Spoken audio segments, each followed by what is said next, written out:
Come here, man. Don't do it. What's your name? It's killing me.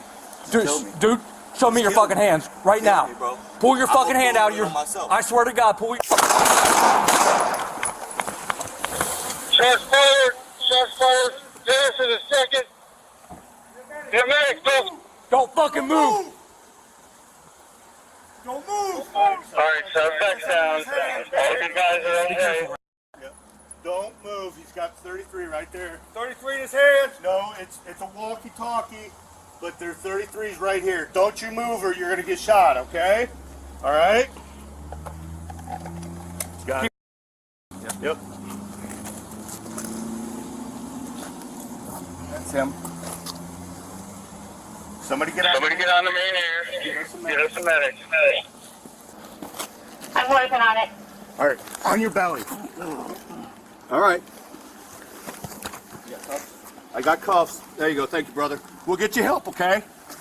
I just want to die, bro. No, I know, but we can't allow that. I can't. All right. I don't want to live. Get us some cruisers. Secure this scene. Copy, I'm in radio.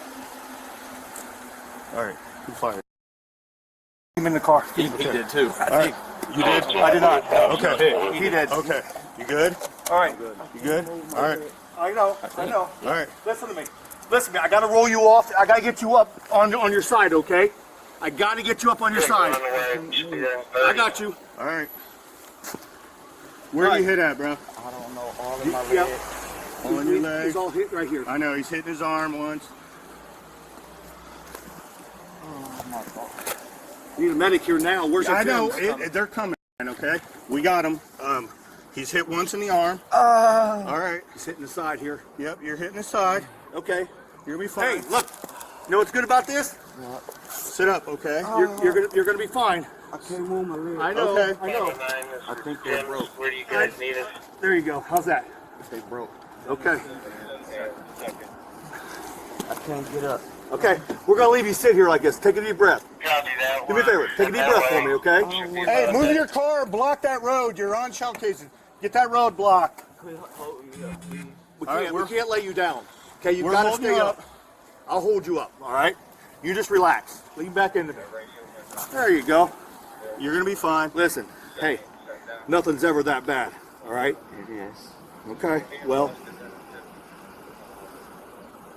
Darnell, right? Do you have anything else on you? Do you have any more guns? Yes. Where's the guns at? Where's the other gun at? I don't. Darnell. Hey. Sorry. Darnell. Do you have anything else on you? Yeah, he said you had a gun. I don't. I think he's just fading. I don't know. Nope. Just stay back, okay, please? Stay back. Hey. Okay. Okay. We're making good witnesses. You're fine, ma'am. You're fine. We got to get him searched. The medic's going to take him. I know. Hey. Hey, you guys somebody just go chill. Somewhere else.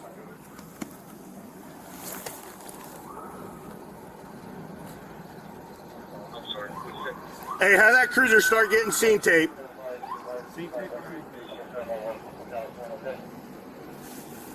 Let the medic in. Step back. They're fine. It's fine.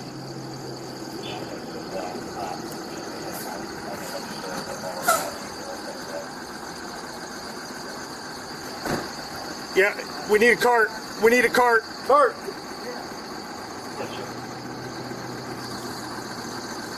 I know. Stay with me, bro. Keep talking to me, guys.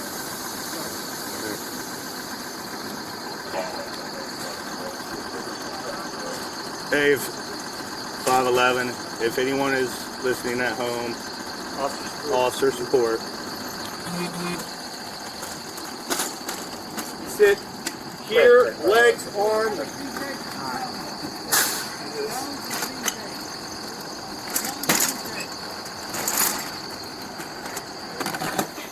Which way do you want his head? Here. Right there? Okay. Up! You need him out of the cuffs? Yeah, we're gonna need him out. All right. We're gonna have to Hey, listen, we're gonna roll you over one more time, all right? Gotta get those cuffs off you, so you relax. Clean up. There you go. He's hitting the arm, leg, arm, and I believe left chest. Okay. I get a good search on him. I am. Everything's got to come off. You taking him all down enough in this? Yeah. All right, that's fine. Pull this off. All right. Cut the cuff off. Please cut your belly. You guys will help us lift? Yep. Grab the wing, grab the head. 1, 2, 3. Down. We're down. And go down lateral. Hold on. Just stare at him. Good. Hey, don't move your arm. I know it hurts. They're gonna help you, okay? How can you just shoot me in the head? Well, we're not trying to hurt you. We're not trying to kill you. I put on my arm. No, we're not gonna take it off your arm, okay? They're gonna cut it off in just a second. Jones was due in court on weapons charges in Columbus, but did not appear because he remained in the hospital as of Thursday, March 27th. Now the call for justice continues. Rumors swirl on social media, and there may still be more questions than answers. WTOL 11's Silver Barker took the discussion to our city's top cop. She sat down with Toledo Police Chief Mike Trenley to separate fact from fiction. So my first question for you, Chief Trenley, you know, there's been a lot, so let's kind of do like a timeline, and let's start with first question. Let's go back to when Kei'Mani was first reported missing. You know, there was a report sent out, but is there a reason why there wasn't an Amber Alert? That's a lot of people's question. Yeah, so when she first went missing, our Amber Alert requires specific criteria when and how we do our Amber Alerts. And that's kind of like a national standard. And so it did not meet that criteria because at that point there was not any thought of there was a family kidnapping or family being involved or any foul play at that point. At this point, we had a lot of different stories about a missing 13-year-old that may or may not have ran away for different reasons. So at that time, we'd already interviewed all the family members and we were talking to everybody. So there was nothing that would have qualified for an Amber Alert or that actually an Amber Alert would have done for the investigation. What is the usual criteria for an Amber Alert, just so people know? Yeah, so there's different things, but a lot of times, especially when it involves a family member, we need to have that we suspect a family member has kidnapped them and has run off with them, that we have descriptions of cars or locations and stuff like that, something that we can provide. And for this type of case, it just did not meet that criteria. Now, my second question for you, TPD received a tip, you guys received a tip about the body that was found in that house. That's how you guys first found out about it being there, correct? I'm not sure what you're talking about, actually. Which tip? You guys received about the body being found on Miami Street in the house. There was a tip that you guys received, or was it anything in the report? It was mentioning that you guys were notified, and I believe it went to the detectives' work as well. There was communication and messaging through, was there a phone call or anything, or Crime Stoppers? Was there anything sent out? How did you guys find out about the body inside the house? Through detective work, really. So, so through some interviews and some investigating. At this time, I can't disclose why or how, because it's still very pertinent to the investigation. And at this point, we're not ready to talk about that aspect of it. But yes, it was our detectives doing a great job interviewing and investigating and following up on some leads that got us to that location. Now, going to the body when it was reported that it was found in the house, when lots of people found out and it spread in the community, people showed up very soon right after that while you guys were there doing your work. There are a lot of people live streaming on their phones, showing it and kind of just talking about it in general. There's a huge presence there. I mean, we saw it. I was there that day. Did that at all impact your guys' work there while you were doing that? Did it affect how you guys were doing? I mean, could you guys have done anything differently there if people weren't there, you know, yelling, shouting, what? No, obviously, anytime you add a little bit of chaos to a scene, that makes it a little bit harder for us to do our job. But, you know, we're prepared for that. So we have officers that can contain the outer perimeter and make sure that no one gets in. And then our detectives, they're focused on their job. They're going to do their job whether there's people watching or not. So they're still going to be able to do it. It's just the outside officers being involved more and trying to maintain, you know, as you just said, a very highly agitated scene for good reasons, right? But the reality is, it doesn't affect the investigation itself. It just makes it a little bit harder for the officers on the scene to maintain that perimeter. Do you have any idea how many of your officers were out there that day? I actually don't know how many we had deployed out there that day. I know we had a lot of detectives, roughly 10 to 12 detectives that were on scene. As far as the outer perimeter for the number of patrol officers on scene, I don't know that number. Now, moving on to Darnell Jones, he's in the hospital currently, and that's where we're kind of at with that situation. But I know that yesterday you mentioned in an interview that you guys sent detectives down there for questioning. Has he confessed to anything? Has he confessed previously before then? What are you guys getting? So we did send detectives down and interviewed him in his hospital room. We made progress there, so we have some things that we're going through at this point. Once we get all the information that he provided, that we've gathered, we'll meet with the prosecutors. We'll walk through that timeline with the prosecutors and decide with their guidance on the charges that will be filed. And then at that point, we'll talk about what charges are going to be out there. We'll release that information. But right now, we did talk to him. We are moving forward. I would say we're in a pretty good spot investigatively anyways on moving forward with this case. Speaking of charges, on Monday, we read in a report that he was charged with third-degree felony of abduction. At this point, what charges are we still looking at? Do you happen to know? Is that charge still there, and is a murder charge as well? So, as my understanding right now is the murder charge is added and the abduction charge is still there, but that's right now, those are the only charges that are out there. Obviously, as we work through all the statements and all the leads that we have now, there may be additional charges. Do you believe that Darnell acted alone, or is at the time right now, are you guys considering other suspects, or is there other people you guys are looking at?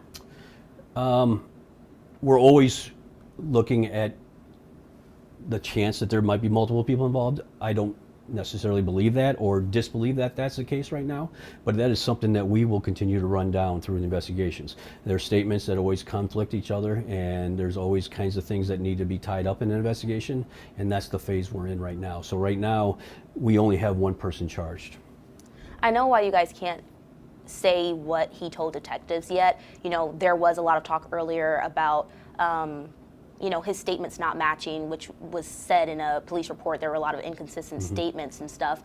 The statement that he's given now, is it a bit clearer? You don't have to say the details of that. I know you guys are still working, but is it clearer? I think we have a much better understanding of what happened. By far a lot more understanding after we talked to him. But at that point, that's about as much detail as I can give you on our conversation with him.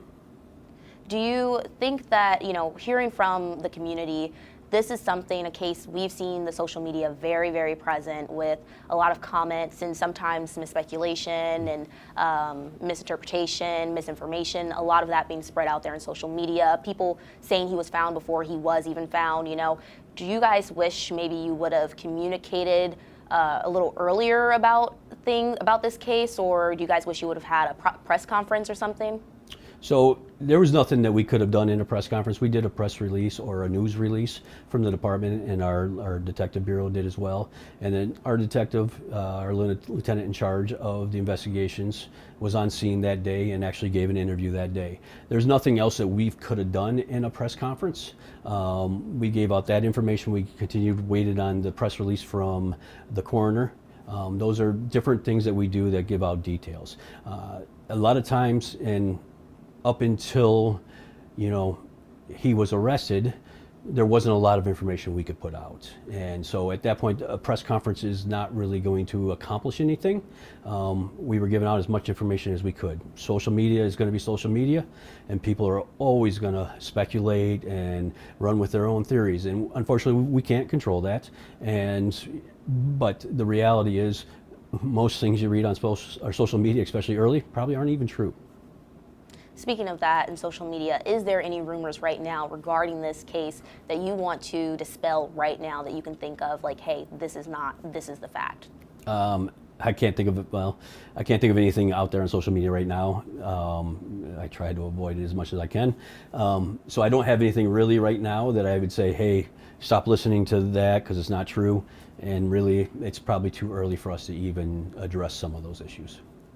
There is a lot of things going on in this case and a lot of details and things being looked at. We know that you guys are still investigating, but in terms of how long you think you guys are getting closer to the answer and closer to a conclusion, how long do you think this is going to take or play out?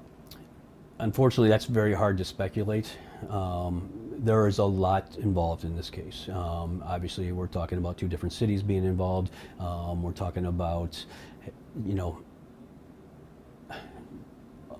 have a week of things that happened, right? So we are working the case as fast as we can.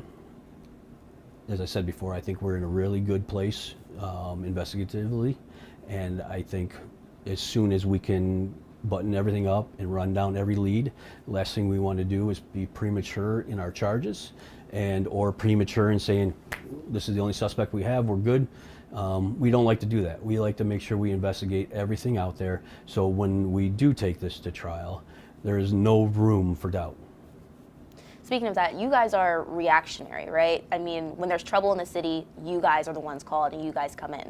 But looking at this case and just looking in general, is there anything that the community can do with things like this or with situations like this that help prior to you guys having to come out and do something? Oh, absolutely. So our community knows their neighborhood better than any police officer can possibly know it, right? So no matter how many hours we spend in the neighborhood, there's things that we will never hear or never see that other community members or family members are seeing. So if there's ever any doubt in anybody's minds about so let's take this case, right? So if you ever have any doubt that some child is being abused or something is just not right, then by all means notifying us or notifying CSB and getting the authorities involved early before it gets to this point, because unfortunately with this case especially, once we were involved it was already way too late for us. I think my last question for you here is, the officers who responded to the scene and found the body, from what we've learned of the details, it might be a lot. And when we hear of cases like this of children involving children and children on the scene, that can be a lot to take in. Is there anything that you are doing for the officers right now to help them get through that, who were there on that scene? We are. So over the last several years, we've really developed a wellness program that is kind of top notch. And we immediately have our peer support officers reaching out to those officers. Sometimes, depending on the situation, we'll do debriefings and bring in professionals to come talk. Our wellness coordinator, Sergeant Welling, is always contacting them and offering up services and to see if there's anything we can do. As an officer, we all deal with trauma in different ways. Some people like to talk, some people don't. But we're always looking out for those warning signs to make sure that we don't need to intervene. All right. Is there anything else that you would like to include at this time that you would like to mention about this case that I did not ask? Now's the time. So the only thing I would add is, I'm extremely proud of our department. This case moved pretty quickly, and we were able to develop information and leads, and as sad as it is, recover her and bring some closure to the family, to the community. There's nothing worse than a missing that's still missing, and there's that hope out there.